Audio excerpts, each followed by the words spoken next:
محمد اللهم صل. والصلاة والسلام على أهل بيته الطيبين الطاهرين المعصومين المظلومين واللعنة الله على أعدائهم أجمعين. السلام عليك يا أبا عبد الله. السلام عليك يا ابن رسول الله. السلام على الحسين وعلى علي بن الحسين وعلى أولاد الحسين وعلى أصحاب الحسين جميعا ورحمة الله وبركاته. أما بعد قال الله قال حسين بن علي وإني لم أخرج أشيرا ولا بترا ولا مفسدا ولا ظالما وإني خرجت لطلب الإصلاح في أمة جدي أريد أن أمر بالمعروف وأنهى عن المنكر وأسير سيرة جدي وأبي علي بن أبي طالب. صلوات اللهم صل على محمد وآل محمد. My dear brothers and sisters, Assalamu alaikum wa rahmatullahi wa barakatuh. In order for us to gain the maximum benefit from this Mah-e Azah of Muharram, of many things that are out there, I think one of the most important things that you and I have to focus on is the mission and to learn the mission of Imam Hussein alayhi salatu wassalam. This is not a story for us to entertain ourselves. It is a story, a tragedy, a lesson, full of information, the whole incident of Karbala, from which you and I have to focus in and benefit from so that we can understand what Aba Abdullah al-Hussein alayhi salam stood for. The statement that I just started out with, I cited it on Wednesday as well, describes the mission of Imam Hussein, where he left a testament with Muhammad Hanafiya, in which he says that I am not exiting, وَإِن لَمْ أَخْرُجُوا. So I'm not leaving, well, for any kind of sedition, any kind of revolution. I'm not there to create disunity in the community. I am not leaving and leaving Medina to try and gain power of any sort or to try and get any kind of name recognition for myself. But وَإِنِّي خَرَجْتُ لِطَلَبِ الْإِصْلَاحَ فِي أُمَّةِ جَدِّي. I am leaving because I am seeking the reformation of the ummah of my grandfather, of the nation of my grandfather. And within that it is implied that the deen of Rasulullah, the deen of Allah subhanahu wa ta'ala, was somehow damaged. And I am leaving because I want to create reform for this. وَأَسِيرَ سِيرَةِ جَدِّي وَأَبِي Ali ibn Abi Talib. And I am going to revive the traditions of Rasulullah and that of my father Ali ibn Abi Talib. أُرِيدُ أَنْ أَمْرَ بِالْمَعْرُوفِ, that I intend to enjoy good, وَأَنْهَى عَنِ الْمُنْكَرِ, and I intend to prevent sin. I intend to prevent evil doing. This is the mission of Imam Hussein alayhi salatu wasalam. So for anybody who makes the claim that Aba Abdullah al-Hussein revolted against the caliph of that time and was seeking any kind of power for himself, this statement, the mission statement of Imam Hussein alayhi salatu wasalam, completely annihilates that idea. We got to the point where the messenger had come to Walid ibn Utbah, the governor of Medina, and the letter that he received was to try and get the allegiance of Imam Hussein alayhi salam, and I went through all that story. And Imam Hussein alayhi salam obviously refused to give allegiance to Yazid. But I want us to focus on one thing, that where was Imam Hussein alayhi salatu salam at that time? He was in Medina. In Medina, Imam Hussein alayhi salam was recognized. The people in Medina knew him. He was the grandson of the Holy Prophet, the son of Ali ibn Abi Talib and Fatima Zahra salamullahi alayha. People knew who he was. But what had happened was Imam Hussein alayhi salam was looking at the situation of the nation of Rasulullah sallallahu alayhi wasallam, and it was damaged to the extent that people were now ready to accept Yazid ibn Muawiyah as the next representative of Allah subhanahu wa ta'ala, the next representative of this religion. A thing that Imam Hussein alayhi salam was not going to accept at any cost. If he had intended to go to war against Yazid, he would have just gathered the people of Medina who would have been very loyal to him, who would have joined him in that mission. But that was not the mission of Imam Hussein. He decides to leave Medina to go towards Makkah. Now there are narrations that state that people approached Imam Hussein alayhi salam and look at the planning and the strategy that Abu Abdullah al-Hussein had created for this incident. Because one thing was for sure, that there was no escape from death. There was no escape from martyrdom. That was going to happen. Because his brother had already tried this. Imam Hassan alayhi salatu wasalam, when he signed the treaty with Muawiyah, abdicated the position of power and gave it to Muawiyah. He returned back to Medina and he started to observe a civil life. But the nature of the Imam was such that people still approached him. He was likable, he was approachable, he was honest. He was a person who people, surrounded to try and get knowledge and to revive their spiritual needs. This was something Muawiyah could not tolerate, and he created the situation in which Imam Hassan alayhi salatu wasalam was martyred. So that fact about being passive was now no longer an option for Imam Hussein alayhi salam. This was not an option for him. So he decided to do something that some of the scholars refer to as passive resistance against Yazid.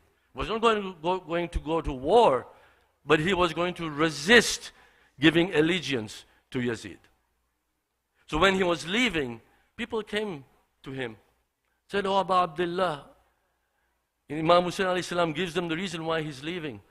Says, if you are going to leave here, Muhammad Hanafiya, his brother, he said, he in fact even advised him to go to Makkah, because there is a verse in the Quran that says, "Man dakhalahu kana amina," that whoever enters the precincts of Makkah is safe.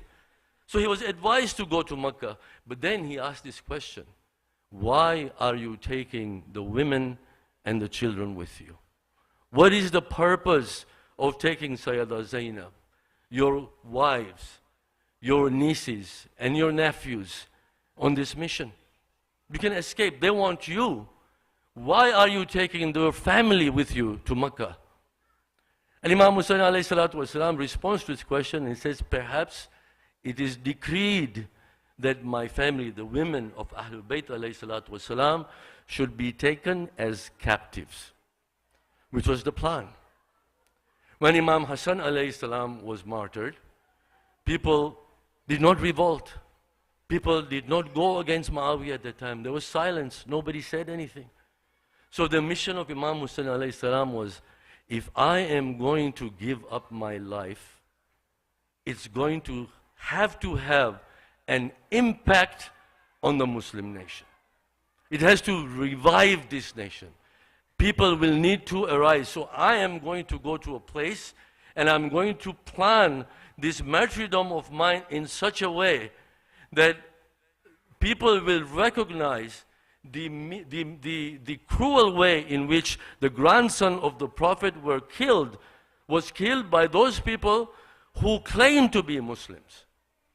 And after that, when the women were taken as captives, this was the phase 2 of the mission of Imam Hussein alayhi salatu wasalam, for them to now, when they were taken from one town to the other town to the third town, to start talking about what had happened, and through this whole process, create this revolution. And we see that, in the history, with the rising of Muqtar al-Thaqafi and some of the people, who were in Kufa. So this was the basic plan that Imam Hussein alayhi salatu wasalam had in his mind as he left Medina to go towards Makkah. Now, in the time that we have, speaking about this in English and the historical thing, there is so much to say. And I have to just try and pick certain pieces of the entire story to try and enlighten myself and you guys, so that you understand the mission of Imam Hussein alayhi salam to the extent that you connect with him. Because connecting with Imam Hussein alayhi salatu wasalam is equivalent to connect yourselves and myself to Allah subhanahu wa ta'ala. This is very important. There is a tradition that even says that when you go to the Haram of Imam Hussein alayhi salam for ziyarah, and you depart from the Haram and there is no tears coming from your eyes, it may be a sign that your ziyarah was not accepted. The sign of your ziyarah being accepted when you go and visit the shrine of Imam Hussein alayhi salatu wasalam is you come out of there with tears. It is not tears for the man, it is tears for what he represented. And for that, you and I have to understand what he was doing. So Imam Hussein alayhi salatu wasalam left Medina on the 28th of Rajab, 60 AH, and he arrived in Makkah on the 3rd of Sha'ban of 60 AH. That coincides with his birth anniversary, right? But, the Imams don't celebrate that. But that was the day that he arrived in Makkah. As soon as he arrived, he was in the Haram. That was where, safety was guaranteed, even by the call of Allah subhanahu wa ta'ala.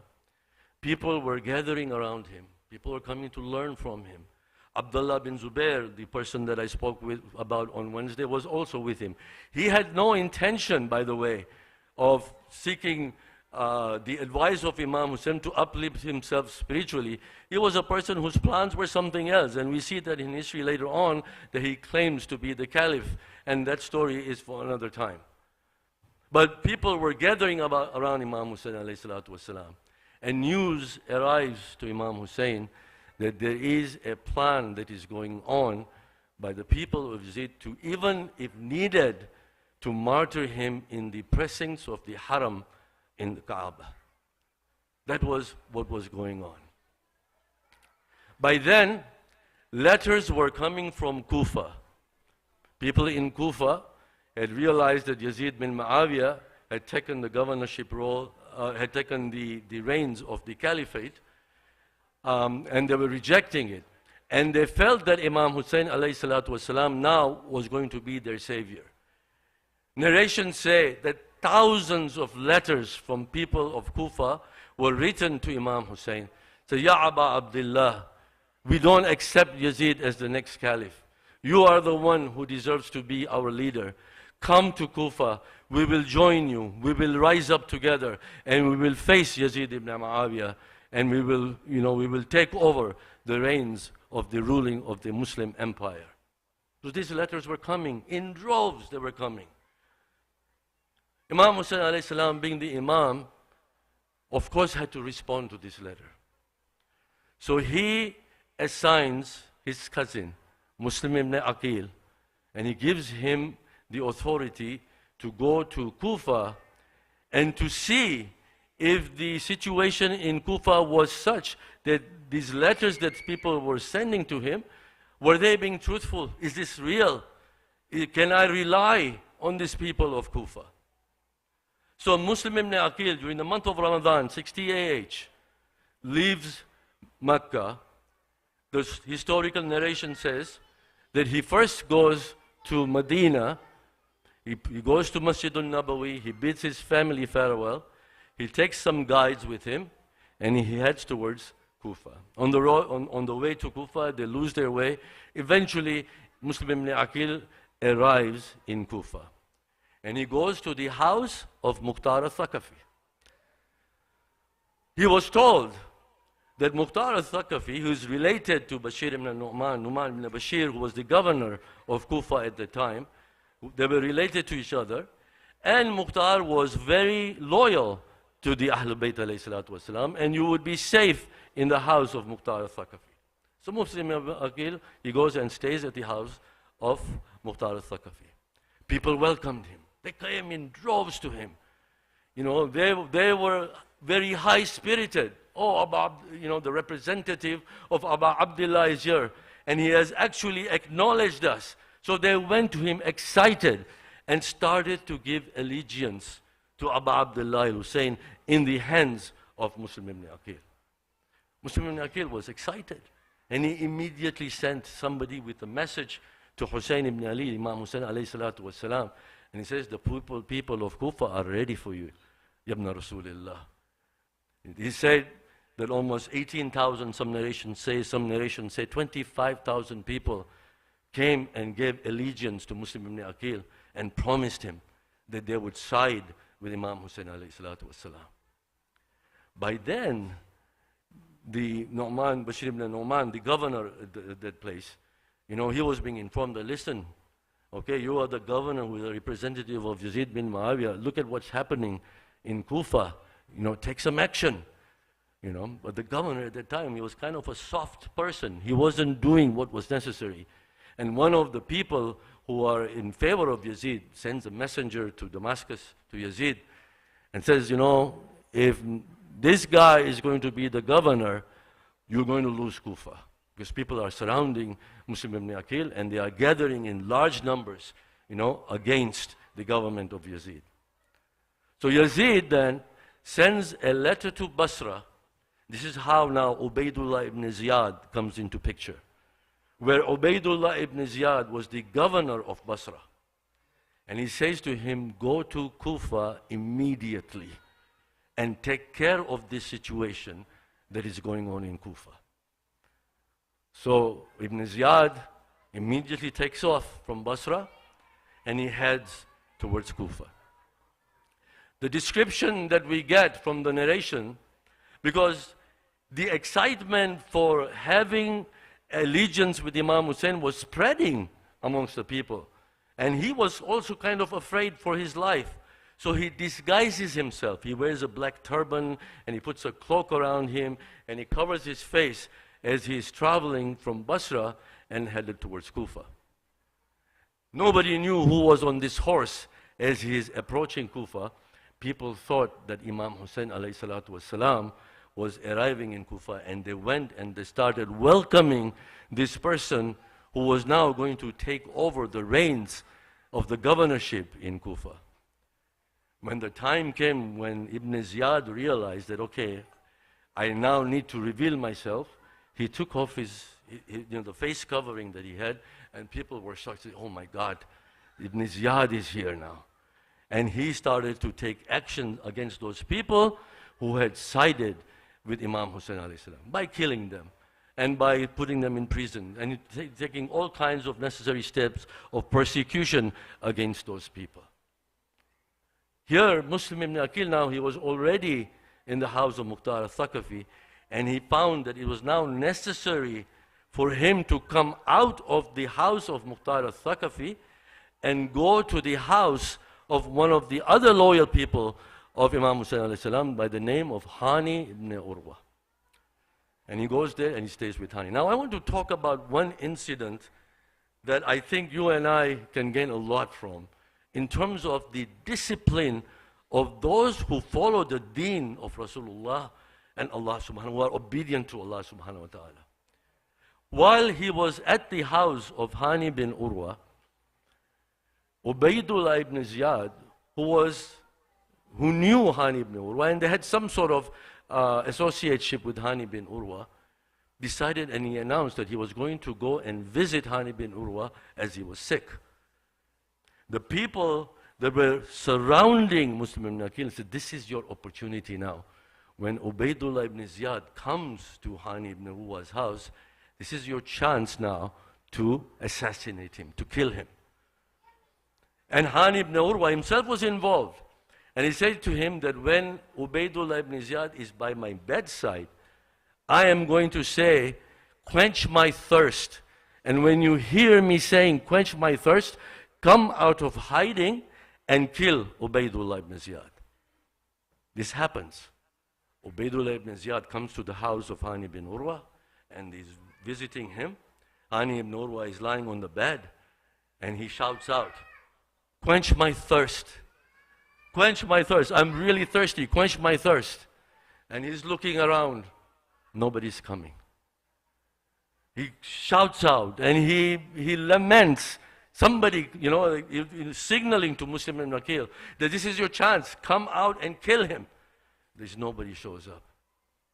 Eventually, Ubaydullah ibn Ziyad and his servant, they leave and they go away. And when Muslim ibn Aqil comes out, Hani ibn Urwa says to Muslim ibn Aqil, says, what is this? This was your opportunity. Ubaydullah ibn Ziyad, as we will find out later on, was instrumental in the tragedy of Karbala.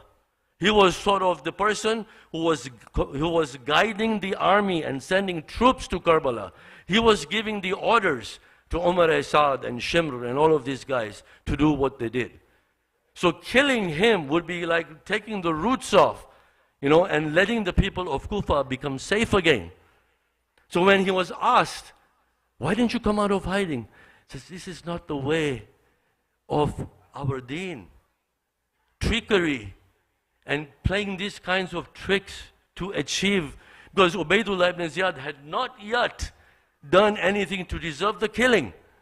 So he said, there's no way that I could have justified myself coming out and killing Ubaydullah ibn Ziyad at that time. The story goes on, and Muslim ibn Aqil then, is at Hani ibn Urwa's house, and they didn't know that eventually Ubaydullah ibn Ziyad finds out, and he starts sending the troops, towards the house of Hani ibn Urwa. He escapes from there. Cut a long story short, my dear brothers and sisters, how many people did I say paid allegiance to Muslim ibn Aqil? 18 to 25,000 people. Okay, when Muslim ibn Aqil was in trouble, when the army of Ubaydullah ibn Ziyad was following him, there's an incident when he says that he recited Salatul Isha, he leads the prayer, and when he turns around, how many people were left to aid him? Handful. Very handful of people, and even this handful of people basically eventually they disappeared. I ask you, my dear brothers and sisters, now this is self-reflection. You and I, we have to self-reflect. We come here during the month of Muharram and we shout at the top of our voices, Labbaik Ya Hussein. From the top of our voices, we implore Imam Zaman alayhi salatu was salam to reappear. We shout that from the top of the heart. But is this something that we are saying from our mouths, or are we saying this through our hearts? The lesson that is learned here, that despite the fact that they knew what the truth was, they had the Imam coming to them, the actual Imam who was living, who was coming to them, and they had sworn allegiance to him. They failed in their duty, all of them. Are we sincere in our love of Imam Hussein alayhi salatu wasalam? Are our hearts connected to Imam Hussein alayhi salatu wasalam? Or are we just coming here for the ritualistic practices of the Azah of Muharram? My dear brothers and sisters, connecting with Imam Hussein as the Safinatun Najat, okay, is the ship of salvation for you and I. To board it is something that has to come from the heart, not from just plain, simple crocodile tears, and nothing, that is deep within ourselves. It's not going to work. So when we come and observe the Azah of Muharram, my dear brothers and sisters, let us now change ourselves. These are the opportunities for us to change ourselves and connect with the deen of Allah subhanahu wa ta'ala and the deen of Rasulullah sallallahu alayhi wa sallam. When Muslim ibn Aqil was captured and he was brought to the palace of Ubaidullah ibn Ziyad, he didn't say salam to him. He says, say salam to your masters, people were telling him. My master is Abu Abdullah al-Hussein. Muslim ibn Aqil says, I don't have any other master except Abu Abdullah al-Hussein. He asked for some water. When they brought water to him, remember, I didn't go into it, but by the time that he was captured, Muslim ibn Aqil had to fight with the soldiers of the time. And he was fighting for hours, and he had not had a drink except for a little drink that he was given that night by a lady whose house he managed to go to. After that, there was no water for him. He asked for some water in the palace of Ubaidullah ibn Ziyad, and when the water was given to him and he was trying to take the first sip of water, he saw blood in the water that was coming from his own body. He didn't drink it because it's haram to drink blood. These are the types, and this is the type of loyalty that is required. Despite his thirst, he refused to do it. And then he was asked, he said, I want to give some wasiyah. And amongst the wasiyah that he gave, he says, I owe some money to the people of Kufa. Sell my armor and distribute the money and make sure that my debt is paid off. In the last moment of his life, Muslim ibn Aqil is worried about not leaving any debt behind. And when he was taken up to the roof of the palace to be beheaded, his narration said that he recited 2 rak'ah namaz. And he also requested somebody. According to one narration, Umar al-Sad was there. He says, send a letter, send a message to Abu Abdullah al-Hussein, because I have already sent a message to him that things are safe for you here in Kufa. Oh, Abu Abdullah, come, things are good for you.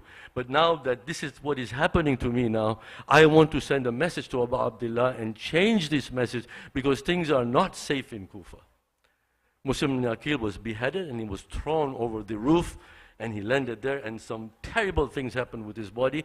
Too bad for me to describe right now. When the news arrives to Imam Hussein alayhi salam, when he was leaving, when he was on the way, he had already left Makkah by this time, headed towards Kufa. The news arrives to Imam Hussein alayhi salatu wasalam that Muslim ibn Aqil was martyred. He requests that the daughter of Muslim by the name of Atika to come to him. And Imam Hussein alayhi salatu wasalam drove his hand over the head of this infant. And narrations say that she may have asked, oh Abu Abdullah, why are you rubbing me as if I was something, I had become a yatim? And Imam Hussein alayhi salatu wasalam responds to her and says, yes, my dear, your father has been martyred, and now from this point onwards, I am going to be your father. I am going to take care of the needs for you. I am going to be the one who is going to be responsible for you. But I asked Abu Abdullah al-Hussein that when it was your turn on the day of Ashura, your daughter who was with you, there was nobody to rub their hands on the head of Sakina and Ruqayya. There was nobody to comfort her. There was nobody to tell her that I am now going to be responsible for you. Sakina was so devastated at the death of her father, as we know, that in the night of Sham-e Ghariba, she goes out into the desert to look for the dead body of her father. And she goes and she falls asleep on the dead body of her father. Allah la'natullahi ala al-qawmi al-zalimin wa saya'lamu alladhina zalamu ayyam munqalabi yanqalibun walhamdulillahi rabbil alamin. Sallu ala Muhammad wa ali Muhammad.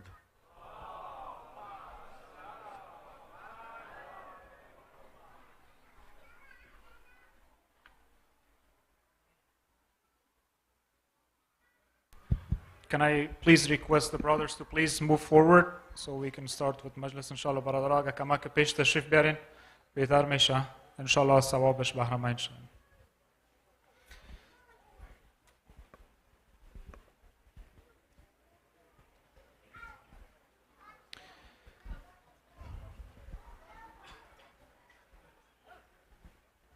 ما قبل از او که جناب آقا صاحب بزرگوار به روی منبر دعوت کنم، امور قسمه که برادرها و خواهرای عزیز مستحضر هستین، امروز مجلس فاتحه و ختم قرآن عظیم شان به مناسبت درگذشت مرحومه مغفوره سیده والا موسوی برگزار گردید که جا داره از طرف کسایی که اینجا اشتراک کردن در فاتحه عرض تسلیت کنم خدمت خانواده موسوی، مخصوصا خدمت دامادشان سید کاظم آقای موسوی، خدمت فرزندانشان، خدمت سید بزرگوار جناب آقای موسوی و همچنان از طرف خانواده موسوی تشکری میکنم از تمام کسایی که اشتراک کردند در مجلس فاتحه. خداوند انشالله اجر و ثواب از آیاتی که تلاوت شد از مجلس اعزای عبدالله الحسین خدمت بر روح مرحومه مغفوره نثار کنه و نه تنها بر روی مرحومه مغفوره بلکه بر روح تمام اموات ما و شما که امروز دستشان از اینجا کوتاست و ما و شما در این مجالس از برکت و زنا اشتراک میکنیم، بر روح همه‌شان نثار کنه صلوات بلند. زندگی چیز دیگر شده است تا به نامت رسیده ایم حسین، عشق سوغات کربلاست اگر مزه‌اش را چشیده ایم حسین. هر دلی را به دلبری دادن، هر سری را به سروری دادن، ما که هر وقت گفته ایم خدا از خدایت شنیده ایم حسین. از خدایت شنیده ایم که گفت نقش ها ما کشیده ایم، اما احسن الخالقین از آن رویم که تو را آفریده ایم حسین. زینت شانه های پیغمبر تا شنیدیم ساعت آخر، دل چگونه بریدی از اکبر، دل ز عالم بریده ایم حسین. این علم ها و این علامت ها این چنین بی دلیل خم نشدن، همه ما شریک غمهای خواهر قد خمیده ایم حسین.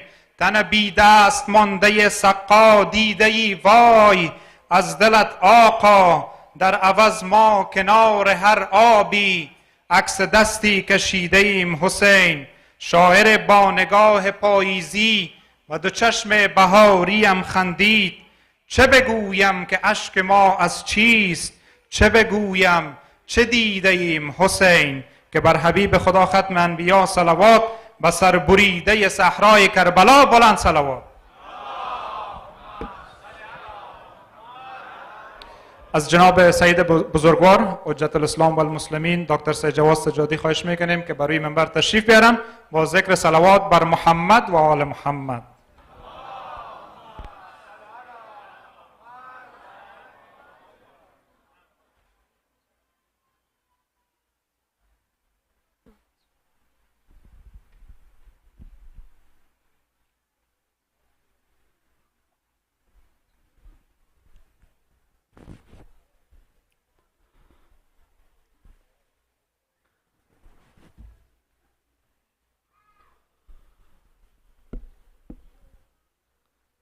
جهت خوشنودی ارواح طیبه انبیا، اولیاء، صالحان، شهدا،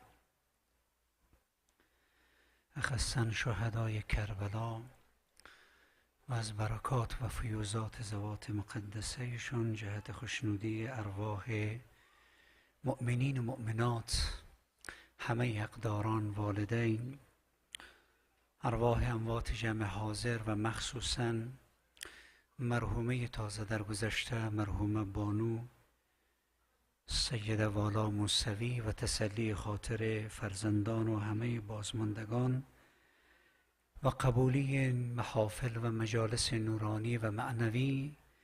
رحم الله لمن قرأ سورة المباركة الفاتحة مع الصلوات. اللهم صل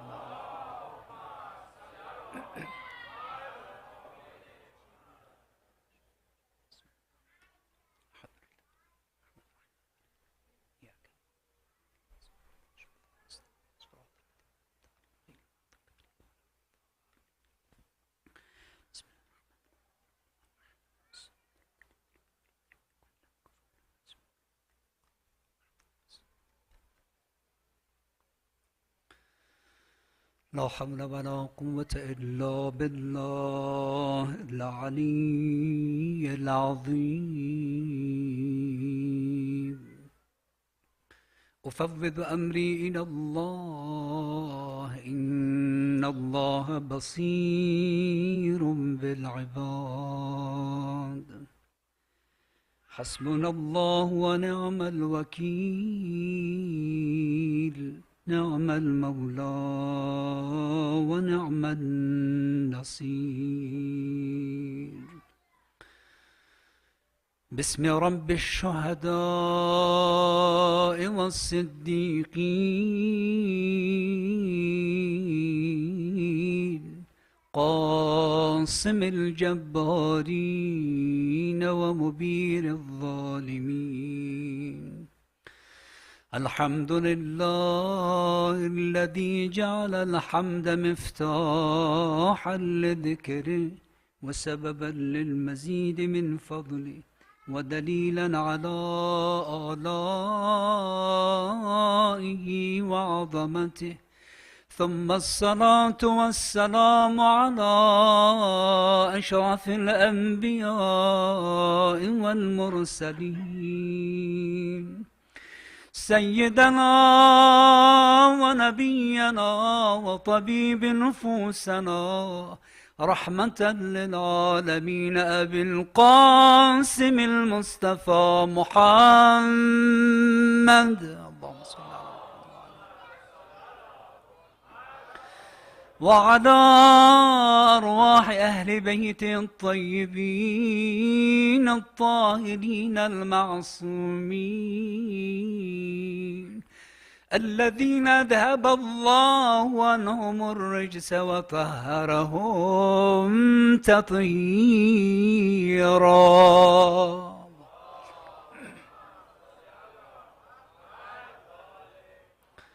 وأما بعد قال الله الحكيم في القرآن الكريم أعوذ بالله من الشيطان الرجيم بسم الله الرحمن الرحيم كنتم خير أمة أخرجت للناس تأمرون بالمعروف وتنهون عن المنكر وتؤمنون بالله صدق الله العلي العظيم صلوات الله صلى الله عليك يا مولانا يا أبا عبد الله الحسين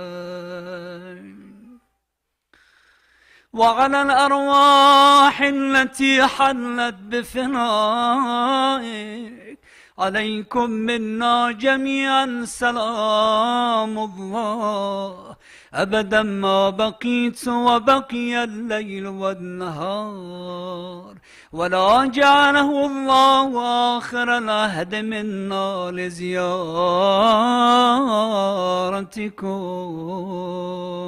السلام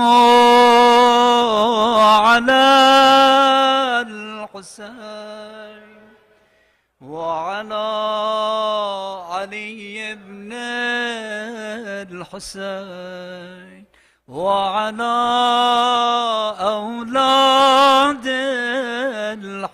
الحسين وعلى أصحاب الحسين هر قطره بدون دریا که دریا نمی شود صدها هزار عیسی چو مسیحا نمی شود گویا به تخت یوسف کنعان نوشته بود هر یوسفی چو یوسف زهرا نمی شود دختر همیشه یاد کند ز بابا اما هر دختری چون ابیها نمی شود. خواهر عزیز جان برادر بود، اما هر خواهری چو زینب کبرا نمی شود. جهت خوشنودی روح بلند و ملکوتی ابا عبدالله الحسین و شهدای کربلا و یاران با وفایشان و اهل بیت اطهرشان و همه دوستداران مکتب ابا عبدالله الحسین علیه السلام که با عشق حسینی دار دنیا را رحلت کردند و به ویژه این مادر بزرگوار، بر محمد و اهل بیت پاک محمد بلند صلوات.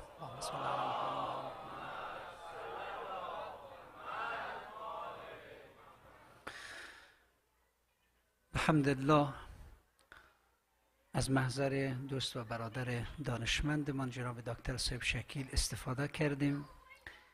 We got lots of benefits from this speech. Our respected brother Dr. Shakil, alhamdulillah ta'ala, especially reminding the story of Karbala and the mission and purpose of Abu Abdullah al-Hussein alayhi salatu wassalam.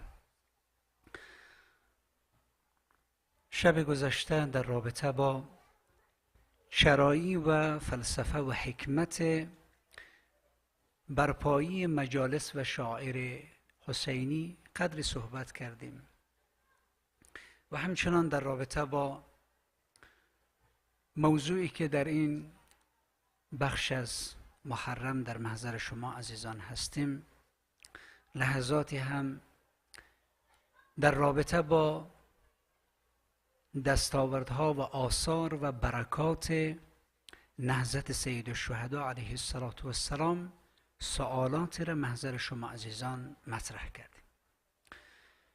امشب اجازه بدهید که برای شما در رابطه با مهمترین دستاورد برگزاری مجالس ابا عبدالله الحسین علیه السلام با توجه به مقدار وقتی که به بنده اجازه داده شده است لحظات با هم صحبت کنیم. در رابطه با انسان شناسی شب گذشته عرض کردیم که خداوند تبارک و تعالی موجوداتی را که در این عالم خلق کرده است، زمین و آسمان، کوهها، دریاها و حیوانات، خزندگان، چرندگان، پرندگان، حشرات، انسانها، جن و انس، همه و همه در لایه‌های مختلفی از خلقت قرار دارند. به طبع انسان نیز در لایه‌های مختلفی از خلقت قرار گرفته است. اینکه انسان نیازهای جسمانی دارد یا همان نیازهای بشریش مانند خوابیدن، نوشیدن، خوردن، استراحت کردن، ازدواج، اینها نیازهای جسمانی انسان هست و به طبع انسان برای این نیازها استعدادهایی هم داره و اون نوع خلقت انسان هست که فرق داره با سایر مخلوقات الهی، با حیوانات، با ملائک، با سایر موجودات. اما لایه دوم خلقت انسان احساسات انسان هست. بعضی چیزها انسان را خوشحال می سازه، بعضی چیزها انسان را غمگین می سازه. انسان احساسات متعددی در زندگیش دارد. گاهی اوقات خیلی امیدوار هست، گاهی اوقات خدای نکرده ناامید میشه. انسان گاهی اوقات خیلی پر انرژی است از جهت روانی و از جهت احساسی. بدون شک عملکرد او هم متفاوت است. اما لایه سوم و مهمترین لایه خلقت انسان بعد روحانی انسان هست که هر دو بعد دیگر خلقت انسان را تحت تاثیر خود قرار می‌دهد. اما خیلی کم در رابطه با نیازهای روحانی بشر صحبت شده است. آدمی با توجه به نیازهایی را که دارد به طبع استعدادهایی را هم دارد. به همین دلیل است وقتی که ما تاریخ بشر مورد مطالعه قرار میدیم از آدم ابوالبشر تا به امروز میبینیم که پیشرفت‌ها، رشد و رکود و انحطاط در زندگی بشر، در هر وهله زندگی بشر، در هر منطقه جغرافیایی که انسان زندگی کرده پیش آمده. شما تاریخ قرون وسطا را اگه مطالعه کنید، تاریخ عصر فلز اگر مطالعه کنید، عصر صنعت و تکنولوژی و مخصوصا امروز عصر اطلاعات و عصر پرسرعت دیجیتال اگر مورد بررسی قرار بدید، میبینید که همه چیز در حال تغییر است. حتی اگر در کنار کلانسالا بنشینیم، در کنار مادرها پدرها، همه میگن که چقدر سریع همه چیز تغییر کرده است. همه چیز دائما در حال تغییر است. اما اگر خوب دقت کنیم، واقعا آیا ما نیز در همین ابعاد، در همین وهله نیازهای انسانی خود، آیا ما هم به سمت و سوی رشد تغییر کردیم یا نه؟ انسان نیازهای متفاوتی دارد، لذا آدم ها چند دسته میشن. یک عده در هر مرحله زمانی که قرار بگیرن سعی میکنن که پیش حرکت کنن، رشد کنن. لذا امام حسین علیه السلام در نامه‌ای که به مردم بصره داره که برادر عزیزمان جناب دکتر شکیل در حین یادآوری داستان کرب و بلا یادآور شدن، در این نامه امام علیه السلام به مردم بصره این گونه می نویسد: یا اهل الملأ من بصره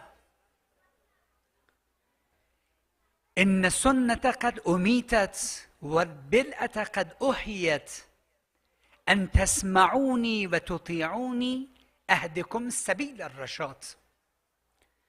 ای مردم بصره، چون مردم بصره اهل البیت پیامبر علیهم السلام را ندیده بودند، اما مردم کوفه با امام علی علیه السلام و خاندان پیامبر آشنا بودند و می شناختند. لذا لحن نامه های امام علیه السلام به مردم بصره و به مردم کوفه متفاوت است. به مردم بصره این گونه خطاب می فرماید امام علیه السلام: ای مردم بصره، بدانید که سنت پیامبر آنچه را که شما به دنبال او هستید از بین رفته است. این سؤاله برای اون مردم، چرا چنین شخصیتی میگوید ان سنت قد امیتت و البدعة قد احیت، و به جای سنت پیامبر بدعت فرا گرفته است جامعه را. و منظور از این بدعت چیست؟ یه نقطه سؤاله، طوری که شب گذشته عرض کردیم که در این مجالس اگر هدف ما این باشد که ما واقعا کنجکاوتر و پژوهشگرتر باشیم در همه امورات که چرا ما در این مجالس شرکت میکنیم، به دنبال چی هستیم، هدف ما چیست، امام حسین در کجای زندگی ما قرار دارد، دین آیا در متن زندگی ما وجود دارد، ما چگونه دیندار هستیم و چی نیازهایی را داریم، برمیگردیم به نامه امام حسین علیه السلام: ان تسمعونی و تطیعونی، اگر به من گوش بدهید و مرا دنبال کنید و اطاعت کنید، اهدکم سبیل الرشاد، من شما را به سمت رشد هدایت میکنم. لذا عالی ترین هدف قیام و نهضت سید الشهدا رشد انسان هاست. اگر امام علیه السلام در مدینه میماند یا تنها به مکه بسنده میکرد، بدون شک از همه امکانات، از همه امتیازها برخوردار بود هیچ مشکلی هم نداشت، میتونست کنار بیایه. عبدالله ابن عمر و عبدالله ابن زبیر، خیلی شخصیت های بزرگ اصحاب پیامبر اینها بودن، از امام حسین علیه السلام ضمناً یا ظاهراً به اصطلاح حمایت هم میکردن، چه در مدینه چه در مکه. اما هدف چیست؟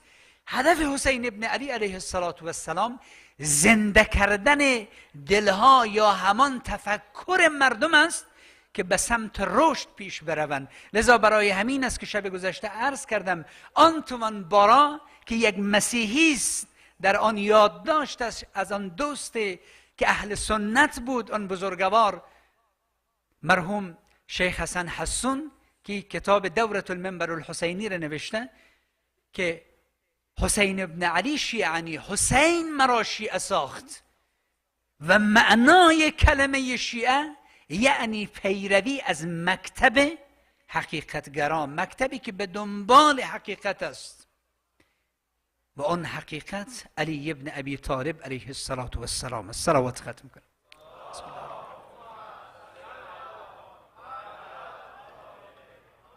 اهدکم سبیل الرشاد. لذا یک عده از این استعدادهای خود خوب استفاده میکنن، به سمت رشد میرن. داستانهای فراوانی در قرآن کریم است، حکایتهای فراوانی در ذیل معارف اهل البیت علیهم السلام. من به چند آیه ان شاء الله تعالی اشاره میکنم. خداوند تبارک و تعالی در سوره اسراء و همچنین در سوره ابراهیم در رابطه با قوم بنی اسرائیل و حضرت موسی علیه السلام و برخورد حضرت موسی و فرعون اشارات فراوانی را داره. تقریبا میشه که ما در حقیقت اینگونه تصور کنیم که بخش اعظمی از این سور مربوط به کارنامه زندگانی قوم بنی اسرائیل هست و نحوه برخورد این مردم با پیامبران الهی که چقدر اینها بهانه آوردن. از سوره مبارکه ابراهیم آیه 14 که خداوند تبارک و تعالی این گونه می‌فرماید: بسم الله الرحمن الرحیم ولقد ارسلنا موسی بآیاتنا ان اخرج قومك من الظلمات الى النور وذكرهم بأيام الله وذكرهم بأيام الله ان فی ذلک لآیات لكل صبار شکور. ما آیات خود را بر موسی نازل کردیم که او قومش را از تاریکی ها به سمت نورانیت نجات بدهد، که او قومش را از ظلمت، از ظلم و از تباهی ها به سمت نورانیت سوق بدهد. و ذکرهم بایام الله. شب گذشته عرض کردیم که در رابطه با این ایام الله ما باید فکر بکنیم که واقعا در روزگار ما چه معنایی دارد این ایام الله. ان فی ذلک لآیات لكل صبار شکور. اگر ما به دنبال رشد باشیم، به دنبال ترقی باشیم که در همه ابعاد خلقت، همان طوری که ما و شما اندک به اصطلاح عامیانه یک عارضه جسمی آید حال ما میشه، اگر به دندان ما باشه بهترین به اصطلاح دکتر دندان به دنبالش هستیم، اگر چشم ما باشه به دنبال دکتر چشم هستیم، اگر هر جایی بدن ما باشه میگیم پیش یک متخصص ما میریم. و همچنان اگر روان ما دچار آسیب شود ما به دنبال بهترین روانشناس میریم. اما آیا واقعا فکر کردیم برای درمان دردهای روحی خود به دنبال چی هستیم؟ واقعا به دنبال چی باید باشیم برای درمان دردهای روحی خود؟ لذا برای همین است که خداوند تبارک و تعالی در آیات الهیش می‌فرماید اگر شما به دنبال آرامش هستید، الا بذکر الله تطمئن القلوب، یاد خدا را همیشه در قلب‌های خود زنده نگه دارید. لذا یاد حسین ابن علی یاد خداوند تبارک و تعالی است. یاد شهدای کربلا یاد خداوند تبارک و تعالی است. بررسی واقعی کربلا هر ساله به ما این امکان میده که ما واقعا به دنبال گمشده های واقعی روحانی خود باشیم که واقعا چه چیزی به ما آرامش میده، به زندگی ما آرامش میده. اما متاسفانه در این میان یک عده راکد هستن، امکانات برشان داده میشه. مثلا شما 3 دسته از افراد در نظر بگیرین. یک عده شما برای او سرمایه میدین، تلاش میکنه از این سرمایه خوب استفاده کنه، هم خوب فکر کند و هم خوب مدیریت کند و هم خوب از این سرمایه در حقیقت استفاده کند که او برایش سوددهی و بهره‌وری داشته باشد. اینها اهل رشد هستند. به همین دلیل است که مولای متقیان علی علیه السلام صلوات خیر اللهم صل علی محمد فرمود یا کمیل ان هذه القلوب اوعیه فخیر اواها. مراقب این قلبهای خود باشین، مخصوصا عزیزان وقتی که ما به مجالس اهل البیت علیهم السلام میایم. مراقب این قلبها باشیم. اگر با قلب چرکین و مملو از کینه و کدورت و خودخواهی و خودبینی و حسادت بیاییم، بدانیم که چیزی عاید حال ما نمیشه. اما اگر این قلبها را پاک بسازیم، آماده بسازیم، اون وقت است که ما انتظار داشته باشیم که درونی قلب نورانیت بیاید. ان هذه القلوب اوعیه فخیر اوعاها. مراقب این قلبهایتان باشین، بهترین چیزها را داخل قلب جایگزین کنید. و فرمود احفظ ما اوصیک ای کمیل. می دعای کمیلی که ما و شما شب جمعه میخوانیم به این صحابی عزیز القدرش تعلیم میده. آنچه که من برای تو وصیت میکنم به خاطر بسپار ای کمیل. الناس ثلاثه. مردم 3 دستند. العالم ربانی و المتعلم على سبیل النجا و همج رعاء اتباع. مردم 3 دستند. یک عده می آموزند، تجربه کسب میکنن، به دنبال علمن و اما همه کارشان برای خداوند تبارک و تعالی است. العالم ربانی، نه تنها لباس دین به بر میکنه یا به اصطلاح عامیانه مردم به او به عنوان عالم و دانشمند خطاب میکنه، اما متاسفانه راه و مسیرش به سمت دیگر است غیر خداوند تبارک و تعالی. العالم ربانی، کسی که در مسیر پروردگار عالم می آموزد و آموزهایش و عملش برای پروردگار عالم است، همچون حسین ابن علی علیه السلام و یاران با وفایش. و المتعلم علی سبیل النجا. یک عده از مردم تلاش میکنه که در دسته دوم قرار بگیرد، یعنی بیاین بیاموزن، دانش آموز در مکتب علم و دانش الهی باشن. و المتعلم علی سبیل النجا، تا شاید نجات پیدا کنن. لذا عزیزان چه خوش فرمود مرحوم علامه بلخی، صلوات ختم کنیم برویشان. اللهم صل علی محمد و صلوات دیگر بر ارواح طیبه همه شهدای مظلوم افغانستان و مخصوصا خدمتگزاران مکتب اهل البیت بلندتر. اللهم صل علی محمد. تأسیس کربلا نه فقط بهر ماتم است، دانش سرای مکتب اولاد آدم است. از خیمگاه سوخته تا ساحل فرات، تعلیمگاه رهبر خلق دو عالم است. و این حقیقت است عزیزان.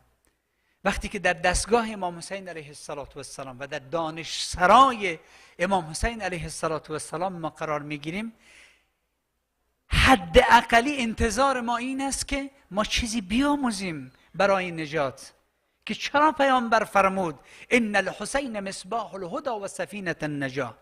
اما این وقتی است که ما استعدادهای خود را شناسایی کنیم، سرمایه های خود را شناسایی کنیم. عزیزان بسیار خلاصه یک به اصطلاح مطلب مهم اجتماعی را محضر شما عزیزان عرض کنم. اجازه بدید که بقیه این بحث را بگذاریم برای شبهای آینده با توجه به وقتی که در اختیار داریم. امروز بسیاری از عزیزان ما، خانواده های ما، پدران و مادران شکایت دارن. در حقیقت انتظاراتشان این است که چرا ما نمیتوانیم با این نسل و فرزندان، نوجوانان و نونهالان و جوانان خود ارتباط محکمی داشته باشیم که همدیگر را بفهمیم. چرا این فاصله یا به اصطلاح گپ وجود داره؟ یکی از دلایلش این است که ما نتوانستیم استعدادهای خودمان و استعدادهای اولادهای خود شناسایی کنیم. لذا امام حسین علیه السلام و این ایام محرم حسینی بهترین فرصت است که ما بیاییم در محضر ائمه علیهم السلام قرار بگیریم و این استعدادهای خود را شناسایی کنیم که راکد نماند. گاهی اوقات سرمایه به کسی داده میشه اما از او استفاده نمیشه.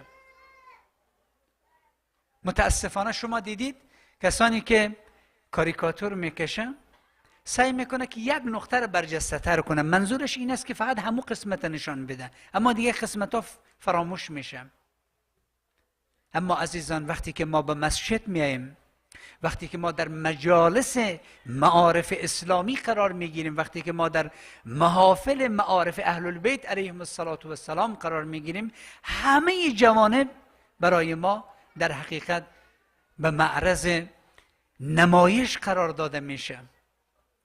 از تاریخ، از فرهنگ، از اجتماع، از وظایف، از مسئولیت ها، از داده ها، از شایستگی ها، از همه و همه، هر آنچه که در ذهن ما خطور کنه در حقیقت این برای ما تقدیم میشه.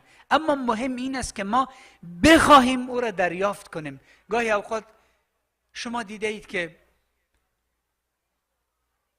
یک دانش آموز یا یک محصل به درس میره، پدر مادرش به اصطلاح برای او خرج میکنه، سرمایه گذاری میکنه، ناز میده، او را نوازش میکنه، تشویق میکنه، اما او دلش در جای دیگری است، دلش در کوچه و بازار است، علاقه نداره درس بخونه، نمیخواهد درس بخواند، تصمیم ندارد که درس بخواند. با اون چی میشه کرد واقعا؟ با او چی میشه کرد؟ همین است عزیزان، ما و شما سرمایه های زیادی داریم، همه ما. خداوند تبارک و تعالی عالی ترین سرمایه‌ای که به نوع بشر عنایت فرموده عقل است.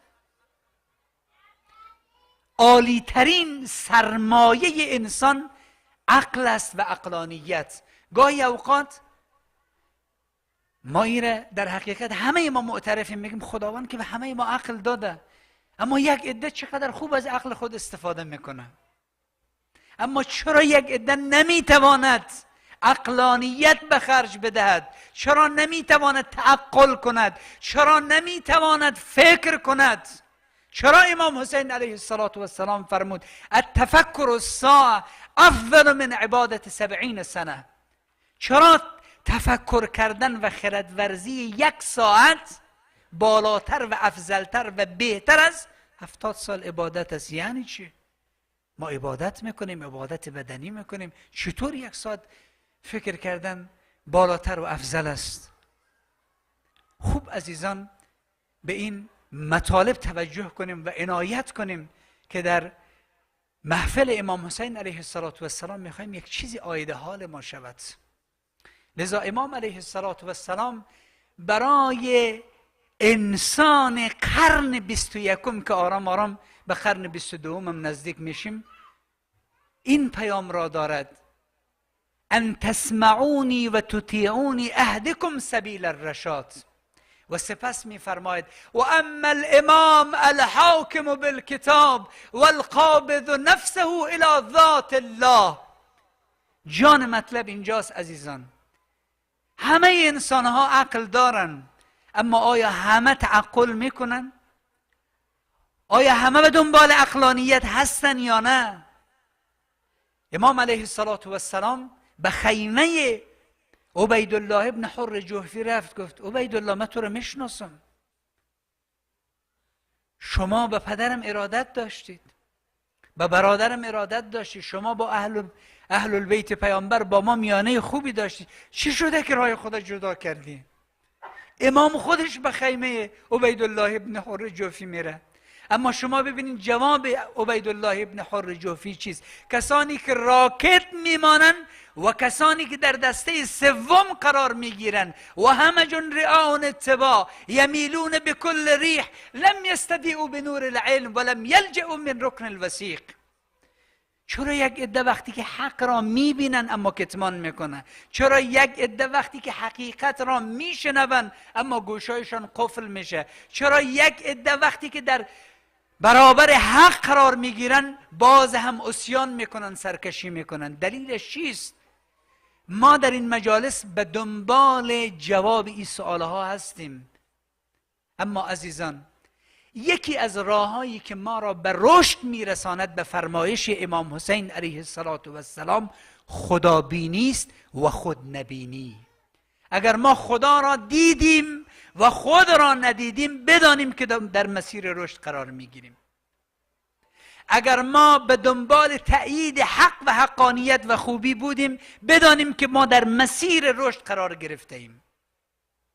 که امام علیه السلام فرمود ای مردم بدانید اگر من برای شما میگویم که مرا بشنوید و مرا اطاعت کنید که تا من شما را به رشد برسانم، شرطش این است که بدانید الامام الحاکم بالکتاب. امام کسی است که قرآن را میداند، امام کسی است که نفسش را برای پروردگار عالم قرار داده است و برای امین است که وقتی که در مدینه یک عده آمدن، حتی بعضیا در روایات داریم زیر گلوی ابا عبدالله الحسین علیه السلام را بوسیدن.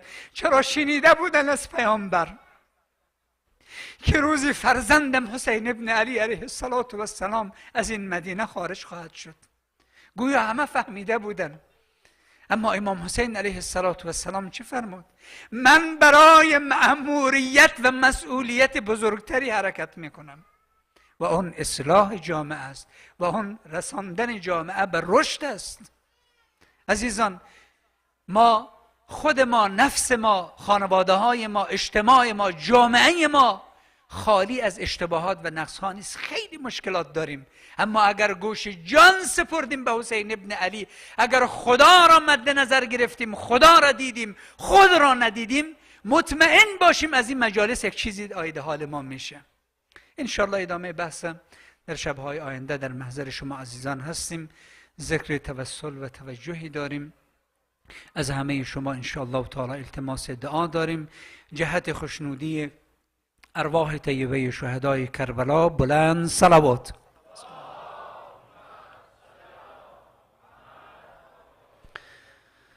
صلی الله علیک یا ابا عبدالله. السلام علیک یا ابن رسول الله. السلام علیک یا رحمت الله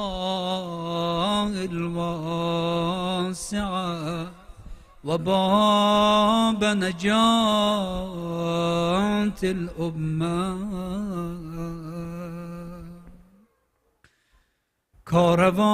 کاروان حسینی در ورود به صحرای نینوا ورودی داشت. وقتی که این کاروان به صحرای نینوا رسید، ابا عبدالله الحسین فرمود که اینجا همان وعدگاه ماست. زینب خواهر عزیزش آمد، عرضه داشت برادر جان حسین جان، اینجا کجاست؟ امام علیه السلام فرمود خواهرم زینب اینجا همان جاییست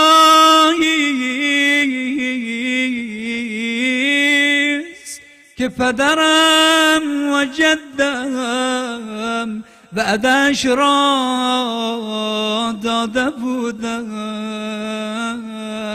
خیمه ها را برپا کنید، خدایا در این ورود زینب در کنارش برادرانش فرزندانش همه بودند. عباس آمد و علی اکبر آمد، اون جعفر آمد، بی زینب را با تجلیل و تکریم همچون مدینه دور زینب را گرفتن، بی را پیاده کردن از محمل. اما زینب آمد کنار برادرش فرمود برادر جان اینجا چه سرزمینی است که همه وجودم را به یک بار غم فرا گرفت. امام فرمود اینجا کرب و بلا. آری حسین جان اینجا من قربانگاه شماست، اینجا همان سعی صفا و مروه شماست، اینجا همان وعدگاه شماست. اما خدایا قربان این همه رشادت زینب سلام الله علیها که در روز عاشورا از تل زینبیه هر دم به سوی میدان و خیمگاه، اما در آخرین لحظات هر دم که میشنید صدای تکبیر برادرش حسین این گونه میفرمود نصر من الله و فتح قریب. این همان زینب است که عصر عاشورا آمد قتلگاه کنار جسد برادرش قرار گرفت. این همان زینب است که کودکان و یتیمان اهل حرم را جمع کرد. این همان زینب است که وقتی میخواست بر محمل سوار شود و به اسارت از کربلا تا کوفه و از کوفه تا به شام برود هر طرف را نگاه کرد شاید زبان بیبین گونه بوده باشد. عباسم کجایی؟ علی اکبرم کجایی؟ اون جعفرم کجایی؟ خدایا چقدر سخت گذشت بر بی زینب. امام سجاد نظارگر این صحنه هاست که فرمود در جریان اسارت امم زینب نماز شبش را نشسته میخواد، همه را دعا میکرد. سيعلم الذين ظلموا أي منقلب ينقلبون. سبحان ربك رب العزة عما يصفون وسلام على المرسلين والحمد لله رب العالمين. اللهم صل على محمد وآل محمد. اللهم يا حميد بحق محمد، يا غالي بحق علي، يا فاطر بحق فاطمة، يا محسن بحق الحسن، يا قديم الإحسان بحق الحسين، وتسعة المعصومين من ولد الحسين. اللهم عجل لوليك الفرج والعافية والناس، واجعلنا من خير أعوانه وأنصاره والمستشهدين بين يديه. اللهم ارزقنا شفاعة الحسین یوم الورود. خدایا ما را ببخش و بیامرز ثوابی از این مجالس ما و ارواح اموات و همه درگذشتگان، تازه درگذشتگان، مرحومه مغفوره بی بی والا، موسوی، نثار و واصل و هدیه بفرما. خدای ارواحشان از همه ما راضی و خشنود بفرما. خدای هر کس با تو راز و نیاز و حاجتی دارد تو بهتر میدانی. حوائج مشروعین جمع برآورده به خیر بفرما. جوانانم جوانان من عاقبت به خیر بفرما. بزرگان من، ریش سپیدان من، پدران و مادران، ایمان کامل مرحمتشان بفرما. مریض ها بیماران من شفا مرحمت بفرما. بالنبی و آله. رحم الله لمن قرأ السورة المباركة الفاتحة مع الصلوات.